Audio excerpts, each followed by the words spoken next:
gigantic rise of China in the growing role in the global capital accumulation, certainly one of the consequences would be what would be the result in terms of global environment, global resources depletion, and even you have just seen under the chart, even though China's current per capita GDP is still below like 20% of US level, and China is already is going to overtake US in terms of the global in terms of total energy consumption and also in terms of emission of greenhouse gases. And so you could imagine if this kind of dynamics accumulation continues, what will be the consequences? So basically, I'm going to talk about a rather controversial issue, that is about the global environmental crisis.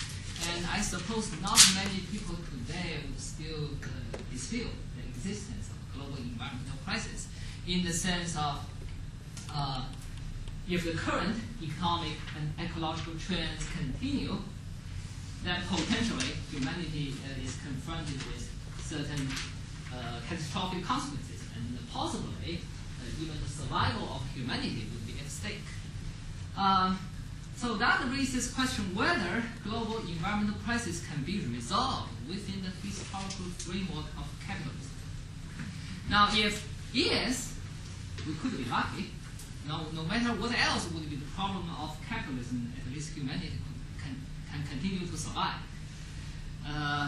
If not, however, we are confronted with a much more serious choice or challenge.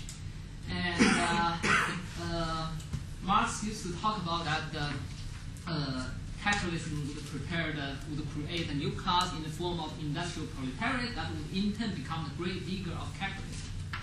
Now, if global environmental crisis cannot be resolved within the framework of capitalism, then either capitalism one day would become the great vigor of humanity, or alternatively, humanity would have to become the great vigor of capitalism, and preferably in time.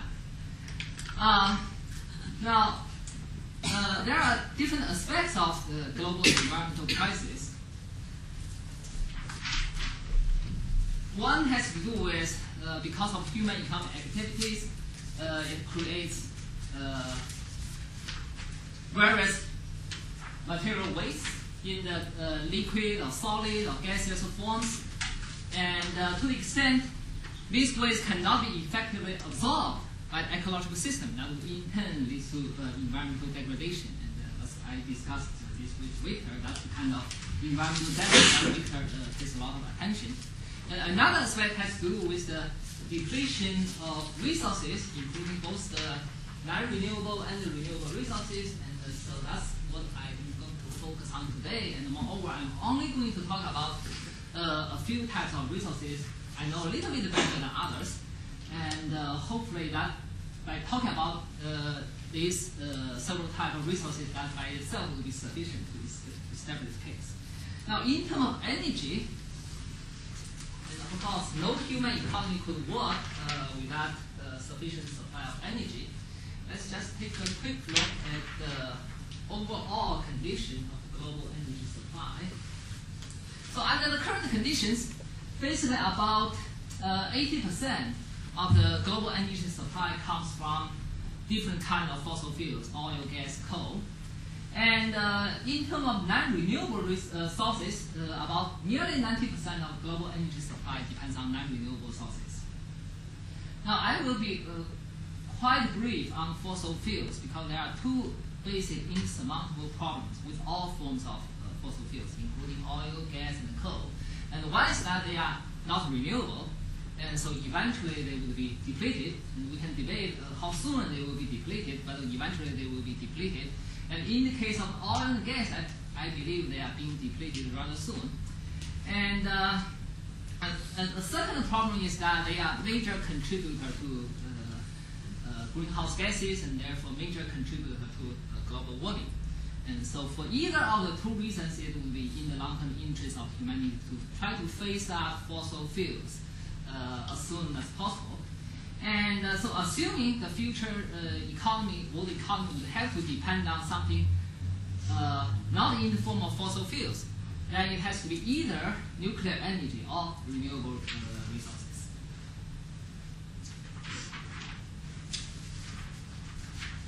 Now let's consider the nuclear energy first.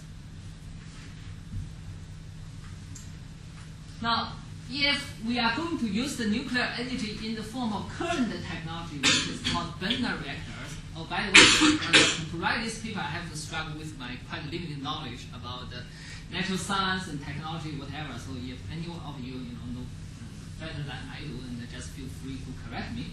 Now, using the current technology, with the Bender reactors, there's no hope whatsoever to rely upon nuclear energy as a major future source of energy supply. And basically, at the current rate, the world's remaining uranium would only last like 120 years. And if you are going to use the nuclear energy to produce, to generate electricity supply as much as the current world's electricity supply, and then it's going to be used up in 20 years. Now, with breeder reactors, we have a little bit different situation. Now, because use the breeder reactors, you are supposed to combine U-235 and U-238 to produce plutonium, and with that, then you use much less U-235, which is relatively scarce. And so as a result, I think there's a possibility it could support the multi-ton growth into the mid-21st century. The problem is that the plutonium, of course, it can be used to make the nuclear weapons. And also, so that means this kind of reactor is very dangerous. If you have an accident, it could literally explode like an atomic bomb. And then also the coolant that is used for breeder reactor is said to be, it will explode in contact with air or water. So that means that there are serious safety concerns, and plutonium itself is said to be the most poisonous material on Earth. And also, you also have serious environmental concerns. That is, that there's never a good way to deal with the nuclear waste, and the radiation effect would last thousands, millions of years. And nuclear fusion, there are two different kinds. And there's one kind that uses lithium, and which is both nuclear fusion technology right now are in the laboratory stage. But the nuclear fusion that uses lithium is believed to be somewhat more probable than the other one. The one uses lithium, however, the lithium is relatively scarce. So at the current rate of production, the world's lithium may last between 500 and 700 years. But if you, let's say, assume 2% growth rate a year, and it will only last about 100 years. And if on top of that, we are going to use that on a large scale using nuclear fusion technology, and presumably the time horizon will be much, much shorter. The other technology, nuclear fusion technology, which is going to use the seawater to have a kind of nuclear the fusion reaction, similar to the basically similar to the reaction of hydro bomb. And so the question is, how do you control the reaction so that it does not explode like the hydro bomb? The problem is that to sustain this kind of reaction, the reaction takes place with very high temperature. So at the point of reaction, the temperature is as high as like 1 million degrees Celsius. The obvious problem is that you don't have the materials on Earth that are able to contain this kind of temperature. And so what the scientists have attempted is to use some processes. My understanding is use some processes to control the reaction. Some kind of magnetic field. Magnetic field, that's one possibility. And there's another technology that is, they say they can shoot some amount of energy into the reaction so that you could control it. And the problem with this kind of process is that invariably the process you use to control the nuclear fusion reaction would consume more energy than the energy that is generated by the reaction itself. And then also it only lasts like a fraction of a second. So that's about the nuclear fusion technology. Now how about the renewables? Now, there are many kinds of renewables. but I will only talk about wind and solar. And we have, of course, we have hydro, tides, waves, geothermal.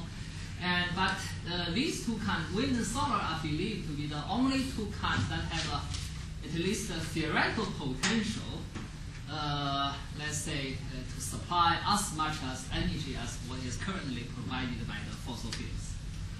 I listed 4 problems here, but actually there are 5 problems. There are 5 problems that is shared by both the wind and the solar. And one is that when we talk about renewable energy, actually we are not talking about infinitely large amount of energy. And for any kind of renewable energy, and there's only a given amount that is available within a given period of time. And so that would basically set the, let's say, within a day, and you only get so much sunshine at a certain location. And so that would give you the theoretical limit to how much energy you can get from these sources. And secondly, typically with the technology that human beings could have, and you can only capture a small fraction of what is the amount of energy that is theoretically available. And thirdly, both wind and solar, and if you want to explore this kind of energy, they would require a huge amount of large piece of land, very large piece of land. And so the second and third problem, to a large extent, would set the practical limit to how much energy you can get from these two sources. And on top of that, the fourth problem, they can only be used to generate electricity. And electricity, by the way, accounts for like 11 or 12% of the total global energy supply. So it's only a little bit more than 10%.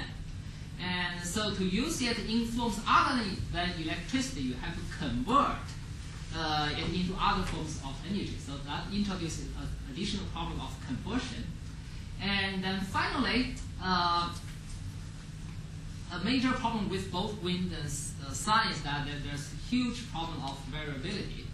And so you have huge variability between day and night. And in the case of sun, of course, you don't get sun in the night at all.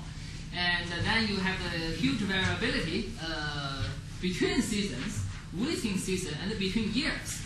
And when you have this kind of huge variability, if you want to, let's say, deliver electricity in a more or less stable flow, and that introduces additional problem of storage.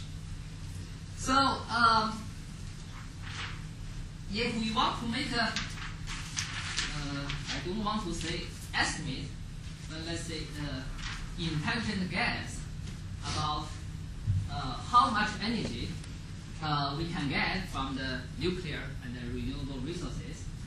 Now, first of all, let me say that you should not consider these numbers to be precise estimates. And they could be seen as what indicate the rough order of magnitude about how much energy we can get from these sources. And first of all, based on the safety and environmental concerns, I would say it would be fortunate for human beings if in the future we do not use the nuclear energy on a large scale. And fossil fuels eventually needs to be phased out. Now, in the case of wind, there are different estimates, but the most optimistic estimate I have seen says that it has a potential to generate 3 to 4 times, in the case of US, 3 to 4 times of the current US electricity supply. And but I've read some more realistic estimates, and that I think they have more realistic understanding about the size of the wind farm it needs to be, and then how much land that is available. And based on that estimate, it says that it at best could meet about 50% of the US electricity demand. And in other countries, it's believed that the potential for wind power is less than US. Now, so I basically assume that, so we have the optimistic says it has 3 to 4 times. What I consider to be realistic says maybe 50% or less. So I basically says assume in the future the wind could generate as much electricity as the current world as much as the current world electricity supply. which is about 10% of the world's current total energy supply. So that's for wind. And then for the solar photovoltaic, so basically for the solar power, there are two ways to generate energy. One is to use the photovoltaic cells, so that allows you to directly translate the solar energy in the sunlight into the electricity. But that is much more expensive. And then another way is to use it's called solar thermal electricity. And basically it amounts to using many meters so that you can concentrate sun rays. And at a certain point, it would generate heat and use that heat to drive a conventional electricity generator. For the solar photovoltaic, basically I assume that if all of the rooftops, if we install the photovoltaic cells on all of the world's rooftops, how much energy you can get. In the case of solar thermal, since it uses the conventional electricity. What about on cars? I mean, solar roofs on cars. Solar roofs on cars are possible. Although whether that's going to be a huge change, I guess the rooftop on cars would not be a huge proportion relative to the current rooftop. And then in the case of solar thermal, since it uses conventional electricity generator, then obviously you need to have water to cool down the generator.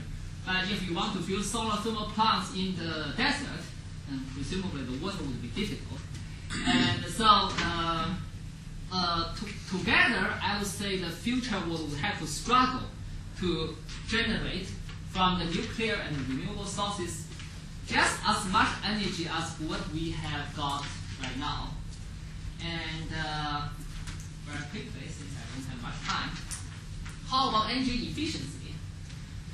We have just talked about constraint of aggregate energy supply. Now, what's the potential to improve the energy efficiency? There are some estimates, but the most optimistic estimate claim that there's a potential to increase the energy efficiency by a factor of 4 without lowering the standard, living standard in the advanced countries. So I assume in the future there's a potential to increase energy efficiency by between factor 2 and 4. So it follows that in the post-fossil fuel world, the sustainable world economic output at best may be between 200% and 400% of today's current level of world economic output. I will bypass the liquid fuels and mineral resources, and what I've just talked about could be just an optimistic estimate about the sustainable level of world output. Now, the most valuable part in the future could be agriculture, because modern agriculture depends heavily on energy on the one hand and the large-scale irrigation on the other hand. So that means normally it consumes lots of fossil fuels, and moreover, at the current rate of irrigation, it also depletes aquifers, underground water. So that will not be sustainable. If we take into account these factors and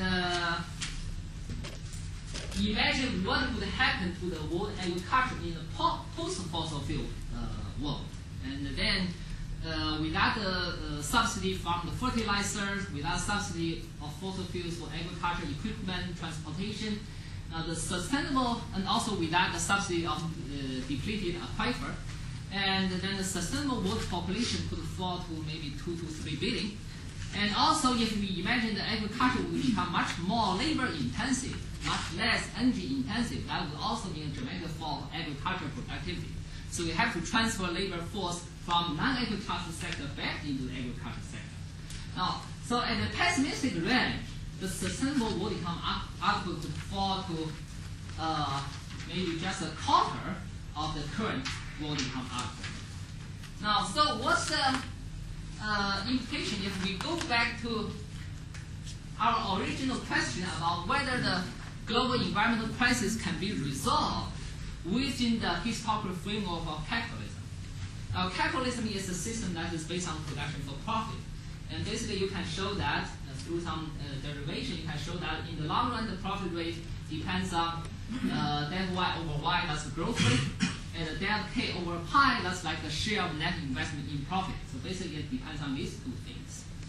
So if at the best, in the future, the sustainable world would have a economic output maybe between 2 and 3 or 4 times of the current output level. At worst, it could be just 1/4. And in any case, if the world economy wants to be sustainable, it has to be someone that is characterized by a steady, sustainable flow of material consumption and production. So we have to have a zero growth economy. But with zero growth rate, it would suggest that in the long run, the profit rate would approach 0. And then, of course, that raises question, if the profit rate tends to fall to 0, then what's the point for any capitalist to be capitalist? But what if the capitalist society managed to continue to function normally? I'm wrapping up. What if capitalism continued to function normally? Now, capitalism is a unique socio-economic system in the sense that I think it's the only socio-economic system that has systematic tendency to use a large portion of surplus product for the purpose of expanded production. In other words, economic growth. And that is in turn because it's the only one among all human societies that is characterized by the dominance of market relations. And as a result, with the dominance of market relations, you have this constant, enormous competitive pressure that is constantly applied to the individual capitalists, to individual capital corporations, as well as capitalist states, and forcing these individuals, corporations, and states to pursue capital accumulation, to increase labor productivity, and as a result, to expand material production and consumption. So, if capitalism continues to function normally, and one could expect it's going to literally taking the humanity down to the path to hell. And so we are going to have the prospect, in that case, we are going to have the prospect that capitalism is going to bury humanity. Now, But hell will run out of fuel, so hell will run out of fuel. Now, the last possibility, and what would be the possibility that before capitalism bury humanity, maybe humanity should bury capitalism first? And alternatively, if after the coming catastrophes, and if we could still have some human beings that survive the coming catastrophes, and what should be the sustainable society look like? And first of all, of course, it should not be capitalist. And secondly, I think it should not be one that is dominated by market relations.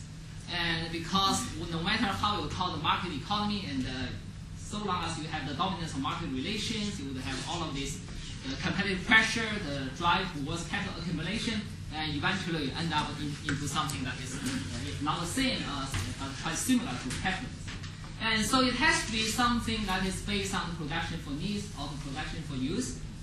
And if that can be accomplished, I would say maybe not all of the legacy that capitalism will leave us is negative. And after all, it has created industrial proletariat in nearly all of the countries in the world.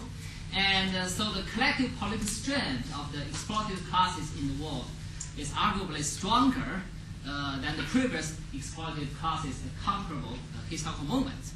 And so if we could survive the coming catastrophes, and then I think there's still great hope that the future sustainable human society will be something that is much more egalitarian, much less oppressive, much less exploitative. And hopefully we could have a society with no exploitation or oppression at all.